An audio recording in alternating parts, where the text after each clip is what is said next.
Well, here we are on a sunny Friday. Is it afternoon yet, Pat, or is it just before noon? No, it's not after noon yet. It's only 11 o'clock. Oh, well, in that case, we're well ahead of ourselves. Well ahead of ourselves. Incidentally, Yeah. before we go any further, you know the way we make a joke about these two people that are watching us? I'm going Yes. to come clean. This is not boastful. This is the facts. The fact is that every one of these videos we do, there's around 400, 500 people who view it. So the reason I raise that is not to bathe us in self-praise, but to get people to ask us questions or suggest topics that they'd like to see discussed. We've mentioned this before, and there was a response from one or two people. But I mean, if there's nearly 500 people viewing this video, then surely at least some of them would be interested in sticking up a couple of questions for us or topics for us. What do you think? Absolutely. Yeah. Absolutely. See, we're very democratic. I'm democratic by instinct, Pat. You know, I know you're. Of course, yeah. That's like you. No, I some was it Sammy Wilson was on the other day. It was a very you just said raised a question about things that people say, and I'm not. It's not a big discussion, but he should. The British Army should have kept going. There should have been no. I was chatting. That's what it was about the 25th anniversary of the Good Friday Agreement. Yeah. And he says one of the things that people in the unionist community couldn't stick was the release of prisoners, and that it should never have happened and all this sort of stuff. That's why they were against it. And so, and I understand that, by the way. I'm not having to go, but he came out with the line, and he says the other thing as well. He says the IRA was on the run, that they'd been infiltrated so badly, and the what he called it, and there was it's only a matter of time before they collapsed. And I was thinking to myself, you know, that's one of these delusions that a lot of people in the unionist and British establishment like to, are things that they like to put out there. It came to my mind very quickly. Do you remember after the IRA ceasefire broke down in 1994? After remember the whole thing about the delay in getting things moving. The IRA that they said was defeated and not able. They were able to get an attack on Canary Wharf right in the heart of London. Does that strike you as an army that or a group of people who had no resources left? And I remember them talking about it as a £1 billion bomb. Because too shortly before that, there had been a murder attack at 10 Downing Street. You know, that's I'm not justifying the area, or I'm not trying to defend them in any way, but people say things and you sort of go, that's not accurate, yet so many people buy that. Yeah. By the way, I think we've talked about this before, but you have watched Once Upon a Time in Northern Ireland, haven't you? I watched it on Monday night, Jude. It was no, we haven't talked about that before. I watched the first episode. You must have watched the program. You watched the second one on Monday night. I didn't. I'm going to go and watch it. Oh, it was the second one. No, Jude. Was the first and second last Monday? No, Jude. Last Monday night was the first one, as far as I'm aware. Because there's a second one on iPlayer, and somebody told me they had seen the second one and they found it not quite as good. So I was just wondering, but I thought the first one was really, really good. And the moment for me was absolutely superb. The moment for me that, and especially on a topic that has been, you'd say, done to death. We've had so many programs about the IRA and about the troubles and so on.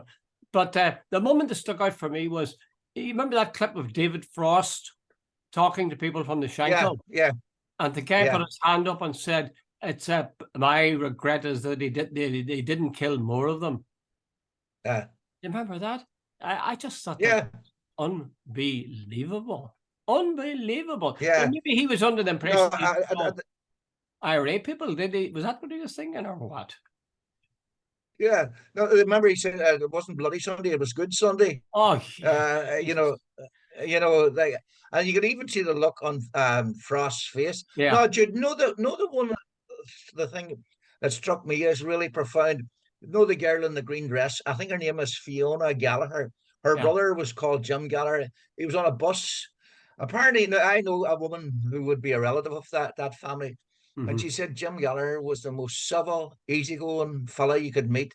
And she said after the Battle of the Bogside, he said, "Who's going to defend us? That we're exposed here and whatever and whatever." And she says circumstances made him join the IRA. She says he was not that type. He says he was more interested in defending his community than attacking anybody else. But anyway, remember that girl? She came out with an unbelievable line. She says, everybody's got their own terrorists. And she says, for me, the British Army are terrorists. Ah, She says, they are my terrorists. She says, they terrorize me and what they did to my community. ah, And she said it with such, what you say, conviction. You know, this sort of thing. One man's freedom fighter is another man's terrorist. yeah, Did you remember the guy who was the soldier as well? He openly admitted that the British Army were on the side of the loyalists. You know, yeah, he hated the Catholics, the nationalists. You know, yeah. so Jude, everybody comes out of the troubles with their own perspective. Yeah, they do indeed. I'm still trying to puzzle in my mind what it was that made that program so good. Was it that the things it was talking about and getting people to talk about that were sort of in line or in harmony with my own thinking? Because very often people say that. They say it was a great show. And No, what they Jude, really this mean is that program was a had great show had a because I mixture. agree with it. Because I agreed with it. Yeah, yeah, yeah. So I No, wonder, Jude, I think what the difference with this program was, it wasn't edited in the normal way. yeah, These people spoke, they were allowed to speak, and they weren't interrupted. It was an interview. It wasn't a sort of Jude Collins says one sentence, Pat McGarry says the next sentence, and it's and edited. This people sat there and chatted. And the other thing as well, Jude, it wasn't John Hume, it wasn't Martin McGuinness, it wasn't Jerry Adams, it wasn't Ian Paisley. It was ordinary people mhm. telling extraordinary stories. Uh, very, very good. I'm trying to remember who the woman was that said, and I showed you a clip of the apology, or not the apology, the explanation of, was it Yeah, Mike, what's his I name? think she might have been McKinney. I'm not 100% Yes, certain. I think yes. she might have been McKinney. Yeah, But she said, yeah. she smiled and said after, oh, so and so, pants on fire. Layer, pants on Pants fire. on fire. And she said it with a smile. And then it Yeah, emerged, what her circumstances were. Was it her yeah. brother that was killed? Her brother Unbelievable. shot dead. Yeah, yeah, But I like that too, Pat, that sense of being unhurried. They would have the yeah. person sitting there, and sometimes they let the person sit there for a wee while, and the person would, And saying nothing. aye, and Mm, sometimes it's sigh, little sigh, or yeah, maybe they'd say, oh, I know. yeah, I thought that was terrific. I thought the way it was lit, the whole thing was first class. yeah. And I think as well. The girl Fiona Galler. She had former Miss Derry. She at the Yeah. start she was so comfortable. She even Oh, swore on a yes. couple of occasions. You Yes. know, Yes. and Yes. I think the whole thing it was so natural. It wasn't the normal. Oh, I'm not allowed to beep and all that. They got people to just talk as if they were talking to me and Yeah, you. yeah, yeah. Really was very good, very good. Okay, Okay. okay. Let's move to the events of the day. These are what we do. I should probably explain to our 500 plus viewers that what we normally do is we take stuff from the newspapers or from TV and say something about them. So before we embark on that particular Clar, as you call it, did you watch the Nolan show during the week on TV? No, I must have. Well, the No. thing is, I recorded it and I watched it last night, but it's just that this thing he's really zeroing in on is the fact that there's been a couple of pronouncements by, among others, Jeffrey Donaldson. Now, I spotted this early, I proud to say, because was Edwin Poots had said something similar about a week or two ago.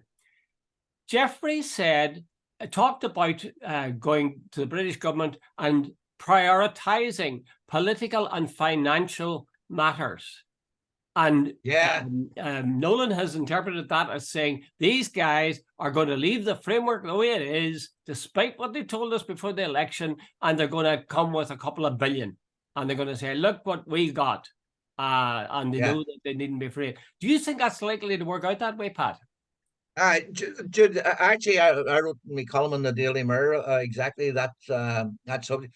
John Tong on the politics program last Sunday morning came out with, I thought, the key question, and I think we mentioned it on Monday, but he sort of nailed it. He said, "Can anyone tell us exactly what the DUP want to go back in?" He says they've never spelled it out. He says there's sort of this nebulous. We want this. We want changes to the framework document. But he says they've never spelt out what the changes Yes. are. And he says, I don't know what they are. He says, and do you? And I thought it was something I'd been thinking as well, Jude, because I don't know what they want.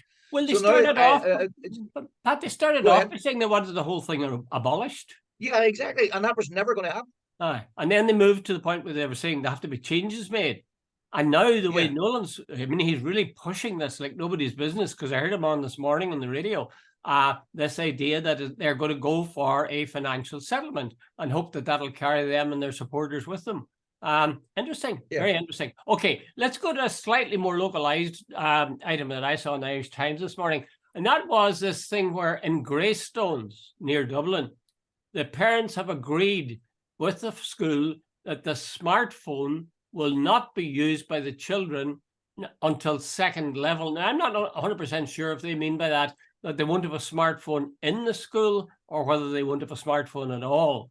My guess would be that they wouldn't have it in the school. My first reaction to that was bloody makes sense. Little kids up to the age of 11 shouldn't be going around with their head stuck on their phone. And if they have a phone and the opportunity is there, if they're in school, they'll be looking for a chance to, under the desk, have a look at it.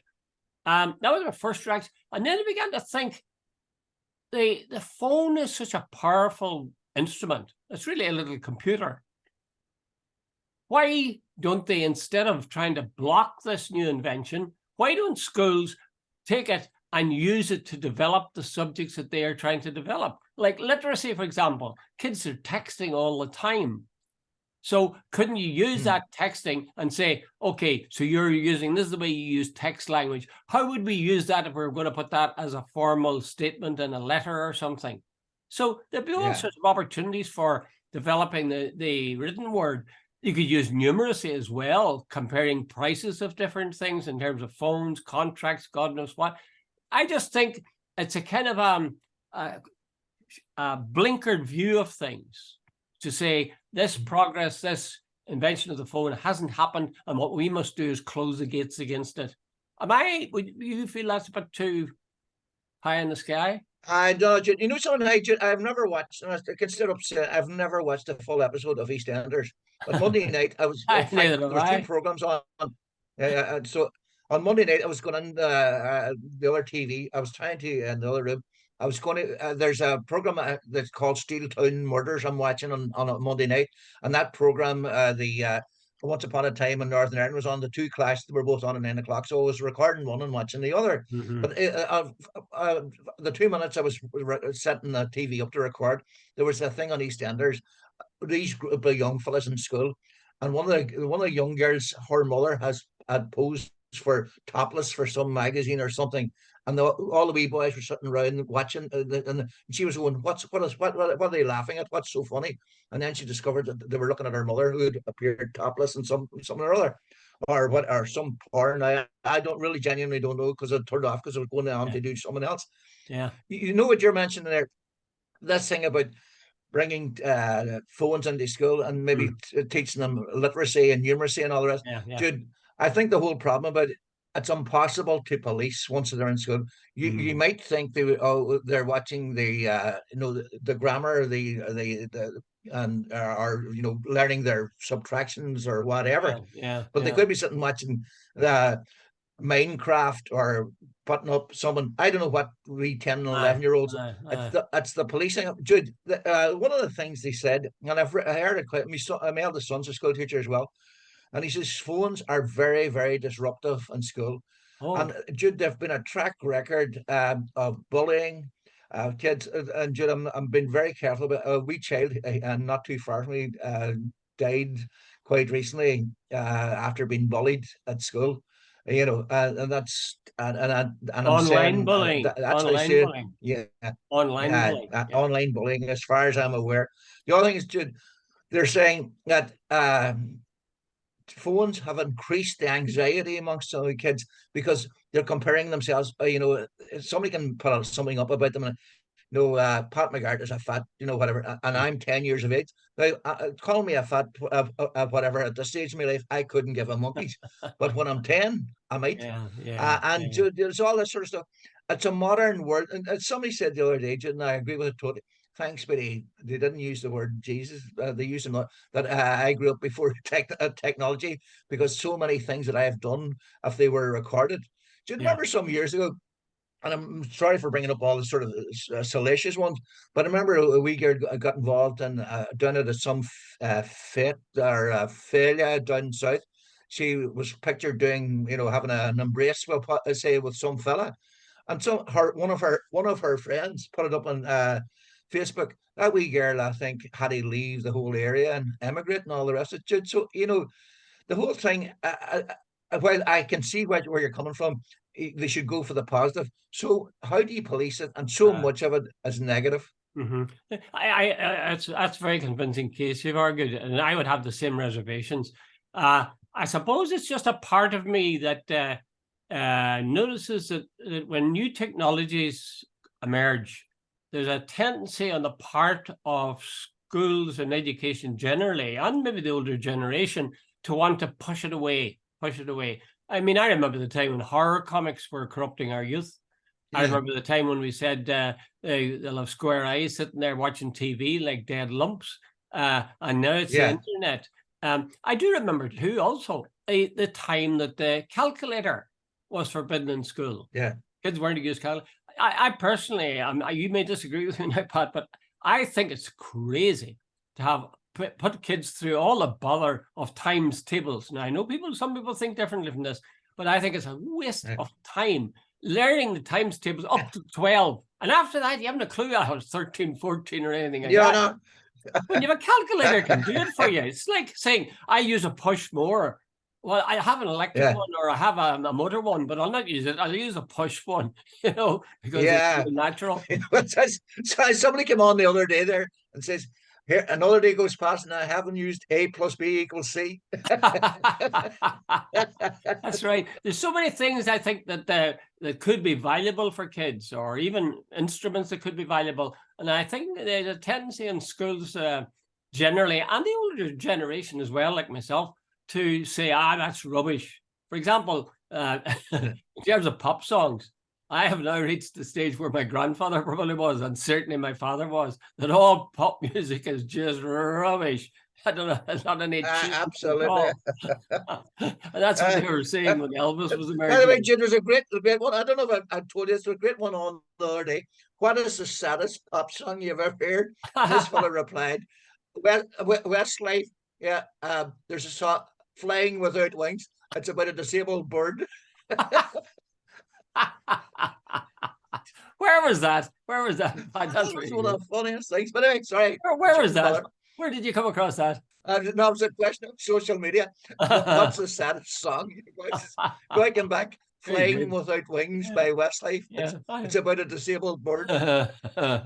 I was thinking, oh, Grace maybe, or the party past, or something like that. That would not sit for cocktail. Okay, let's move on to our second topic, which is Stephen Collins, not for the first time. Yes, let me make it clear, this man is not related to me in any way. I have checked his bloodlines, I've looked at DNA, no connection. But as is so often the case, he has views that are totally contrary to mine, and I'd be interested in knowing if you're contrary to you. He says, he's talking about Irish neutrality, the South's neutrality. Yeah. And he says, for far too long, a free rein has been allowed to vocal groups who claim to be defending neutrality, when in fact many of them are bitter critics of Western democracy and support some of the most repressive regimes on the planet. What do you think, Pat? Is that a fair statement of absolute bollocks, total and utter rubbish? See, Jude, when you set something up like that, if I have a legitimate criticism of NATO, that does not automatically transfer into that I'm pro-Putin. And when you condemn what Israel's doing in Palestine, does not mean you automatically support Hamas or Hezbollah. Each thing stands on its own. Stephen Collins is basically trying to say that if people like Mick Wallace and Claire Daly have pointed out that NATO had surrounded Russia, that they have been, that Gorbachev and Reagan way back in the 80s had a sort of a deal that if the perestroika was allowed to continue, the Americans and NATO would stop surrounding Russia, etc., and so on. And that was the deal. And perestroika happened. And what happened? America has more bases across the world now than they had in 1980. And now I am not for a second standing for Putin as a gobshite, to use a local vernacular, and he invaded a sovereign country. But he had a point in saying that what Russia was getting surrounded, and even like the Russian fleet, if they hadn't been able to get into Crimea, as Sebastopol, that would be the only hot or warm water port they could use. He knew that if they couldn't get in there, that the Russian fleet would be totally sort of iced in over the winter months. So Russia had vested interest in what was going on. Now, that to suggest that that means people are in support of oppressive regimes and regard to neutrality is absolute rubbish, dude. Well, you see, I was looking at this Stephen Collins column, and I was thinking, I remember having a brief conversation with my good friend Owen Harris once, and he said that anybody who knows anything about columns, he said to me, would know that you can't say on the one hand, the other hand. You've got to go boom, go straight for one particular line. So maybe that was part of what Stephen was doing. He felt if he's going to attract his readers, he's got to be very strong on one side and one side only. So it's not only that NATO is right, but there's a bunch of lefties that are pro-Russian. By the way, did you watch Katie Hannon's discussion on that? Because you mentioned Claire Daly. You didn't see that during the week, did you? I saw bits of it, Jude. I thought very interesting, because Claire Daly said what more or less what you've said. She said that, you know, they really should stop killing each other and try to work this thing out at the table. And the audience, of which there was a number of Ukrainians, a couple of really good-looking young Ukrainian women, they nearly devoured her. And the foil politician, I can't remember what his name was, he couldn't wait to get stuck into her. So it does seem that if there's certain trigger words, if you use them, it doesn't matter what your argument. I would, Jude, I think I think you did a blog on that, but if I was a Ukrainian, I would have been going down our throat as well. The Russians came into my country, they invaded, and Jude, they have the destruction is horrific. Like some of those Bakhmut and places like that are absolutely level to the ground. Yes. How many people have died, I haven't a clue, and so on. And you know, the Ukrainians, they made a democratic choice to look west. And basically, this guy wants to colonize them again and subject them, you know, sort of become an oppressor. So I think they see some. If you're talking about peace, that the Russians are going to be, there's going to be some deal that the Russians are going to be allowed to keep part of Ukraine, and I think they've reached the stage saying we've given up too much for this. Now, the only thing is, Jude, you're right. All wars end in peace talks. So I don't know. But so far, there's no sign of any peace talks. Yeah. I think it's a very difficult one, because I'd have all the same sympathy as you would. And in fact, if anything, I think Claire Daly was the only one who did it, where she said that Ireland knows what it's like for a stronger neighbor to come in and take over. And that has resulted in all sorts of bloodshed right up till recent times. So we do know about that, and therefore we're sympathetic to the Ukrainians. But her point was that that didn't mean you had to be gung-ho for NATO, gung-ho for all sorts of things. What you want to do is stop the killing. The killing is on a massive scale. It really, as I understand absolutely, it, Jude, I don't think we understand it at all. I don't. They're very quiet on it. They just say, "Oh, look at those buildings and look at this poor mother with her child and so on." But it seems, I get the impression that tens of thousands of soldiers are dying. I think, but Jude, see what counts this whole thing about neutrality. He does have a point, Jude. I think like Putin's he went into Crimea, he's now gone into Ukraine and so on.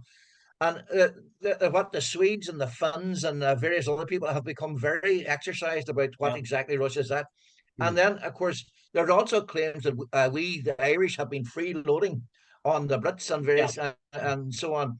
And Collins makes the point that that we are delusional about how well respected our neutrality is, that a lot of people think we're freeloaders, and the EU think at the very least, I think he's implied, I don't know, I'm in fairness, I'm not putting words in your mouth, but he's suggesting that some EU people think the very least we could do is make some sort of contribution to our own defence. Now, we have traditionally been neutral, but Jude, here is the point. Apparently off the coasts of Cork, Cove, that those transatlantic wires that, you know, the cables that give us our connection with the rest of the world, that bring the 65 billion that we're going to have in a budget surplus by 2026 or 27. Yeah. All that is dependent on high tech, high spec computers and computer lines and all the rest of it. What's to stop 6 or 8 Russian divers going down and exploding those wires? And if we don't use our own defenses and all the rest of it, can it be claimed that, how much are we spending on our own defense? Well, 2 points, Pat. Can you see Ireland developing sufficient weaponry and army and navy and all the rest that it could stop the Russian navy or Russian whatever from interfering with those cables? Never, never. So as an independent fighting unit, Ireland, just in the nature of things and the scale of things, haven't a chance. The other thing that worries me is that so often when you look back, you say, yeah, we were right. In the Second World War, the south of Ireland called it the emergency, and they didn't join. And to this day, Britain is bitter about that Ireland, the south of Ireland, didn't follow their lead and join in the fight against Germany. Well, you could say that they freeloaded on the West, America and Russia. Well, Russia's not the West, but Russia and England, that they defeated Hitler. But on the other hand, I'm bloody glad. I think a sovereign country, you're not a country, you're a state, a sovereign state. A sovereign state has got a right to make its own decisions. And it's bloody cheeky of any next door neighbor or anybody else to tell them that they've done the wrong thing and that they're freeloading of them. Am I being too warlike about that? But then you see they're going to say, well, the old argument is my enemy's enemy is my friend, and that was the case during. Why should Ireland at that stage help Britain after 800 years and after the executions in 1916 and all the rest of it? There was a lot of bitterness around at the time. But Jude, you see, the question now is here. Well, at one stage, circumstances applied 100 years ago, but things are definitely changing, Jude. We're living in a high-tech, high-spec world. Look at remember the attack, cyber attack on the health service in the south. Yes. Now, they claimed they didn't pay anybody anything, but it cost at least 200 million to renovate that or refurbish the whole system again.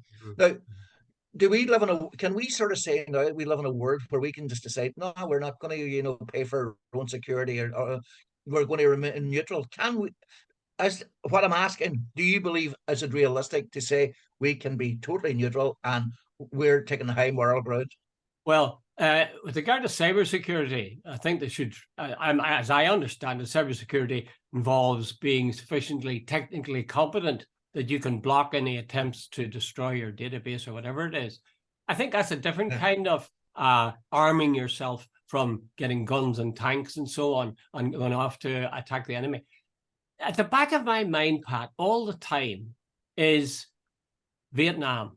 I remember the 60s, and I remember the way people talked.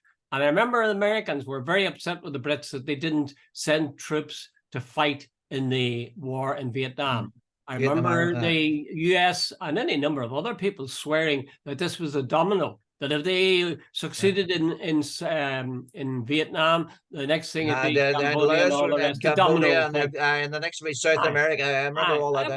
I look at Vietnam. If anything, Vietnam is even more capitalist in some ways than is. Absolutely. So the fact is, America is an empire. It's got imperial ambitions, imperial agenda, and I'm not sure that Irish troops been sent in to go off and young guys to die. I'm not sure that's a good idea. I need a lot of, certainly a bit more convincing that I got from Stephen Collins this morning in the Irish Times. Yep. I know I didn't buy Stephen's argument at all, but I do see the point, or see the argument that some people are, the world is a changed place. Yeah. You had a couple of items, Pat, that you thought we should talk about. Do you remember what those were? Well, in America, Ron DeSantis launched his campaign on Monday night, I think, with Elon Musk. And I was reading the New Yorker magazine, and you sort of go, apparently he has a good chance of beating Joe Biden because apparently they did some sort of poll, and when it was Trump v. Biden, Biden won, but when it was Biden v. DeSantis, DeSantis won. And apparently, DeSantis has a personality bypass. He's about the charisma of that wall Yeah. that I'm looking at. But anyway, bottom line of it all is he apparently he spent Monday night bashing Disney, talking about book banning and about policing toilets about and so on. And the writer in the New York Times sort of pointed out, this is a guy. By the way, the budget for that particular agenda is 200 million right from the off. So he's got 200 million to bash Disney, to talk about. By the way, one of the most banned books now, Jude, in America is To Kill a Mockingbird, because it portrays a black man in a sympathetic light. The thing, Jude, they're talking about this race theory, critical race theory. They don't want it taught in schools because it's what they really don't want is their own history taught in schools, because the history of slavery, about ill treatment of black people, they're sort of saying it justifies Indigenous the people black, as well. yeah, exactly, and Native Indians and all the rest of it. So, Jude, 70 million people vote for this kind of rubbish, and you're going, where's the mentality in America? Where's it going? That the fact that this guy, it's almost Hitlerian, banning books, banning. He won't go, and he talks about legacy media. He goes on Twitter. He won't go face the real sort of. He's doing it. He's doing a Trump. Anyway, you get the point I'm making. I have to confess that I have a tiny spot of affection for Ron DeSantis.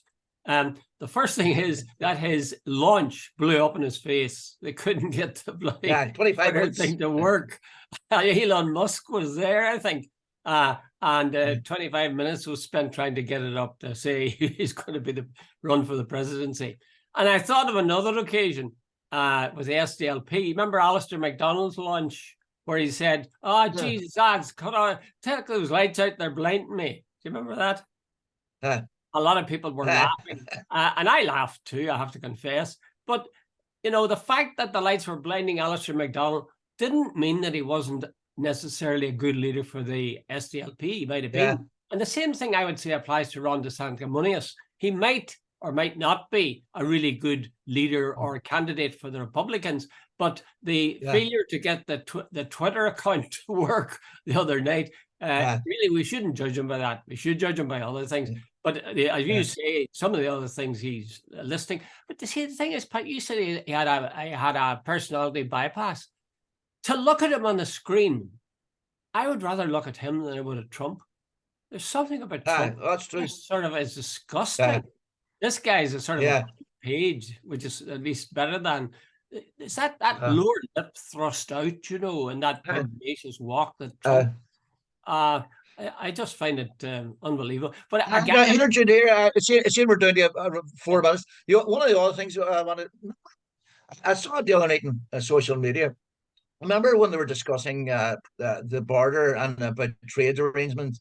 I remember many unionists, and I heard them sort of saying that Dublin and the EU were being deliberately obstructionist, that they wouldn't agree to high-tech solutions and all the rest of it. And the thought occurred to me the other day. You know, now that they're talking about East-West trade, you never hear any unionists suggesting that they use high-tech technology to ease goods trade north or east-west. Surely, Jude, if the high-tech solution was good enough for north-south, surely they should be out front saying, let's bring it in for east-west. Dr. Collins, can you explain to me why they're not out pushing the very same solution that they were so much in favor of it when it was north-south?